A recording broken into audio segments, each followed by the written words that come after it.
কিতাব আসো একটি কথায় আমরা এবং তোমরা ঐকমত্য স্থাপন করতে পারি। সেটা কি? আল্লাহ না'বুদা ইল্লাল্লাহ, আমরা আল্লাহ ছাড়া কারো ইবাদত করব না।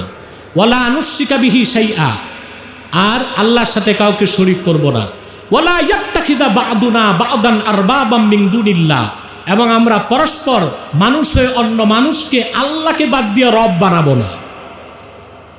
আপনারা কি মানুষকে রব বানান? আপনারা জি বানান। আপনারা যখন পার্লামেন্ট মেম্বারদেরকে ন্যাশনালিজম, সোশ্যালিজম, সেকুলারিজমের ব্যানারে জাতীয় সংসদে পাঠান, তাদেরকে আইন প্রণেতা হিসেবে বানান, আইন প্রণেতা করে সংসদে পাঠান।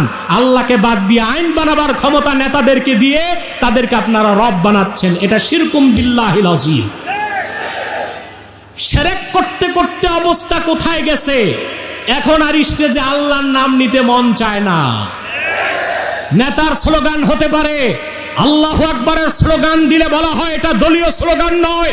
যেই বাংলাদেশে ইসলামী মূল্যবোধের বিশ্বাসের রাজনীতি করতে চাও, সেই বাংলাদেশে আল্লাহু আকবারের স্লোগান যদি স্টেজে বন্ধ করতে চাও, বাংলার তাওহীদি জনতা বামদেরকে যেভাবে লাথি মেরেছে,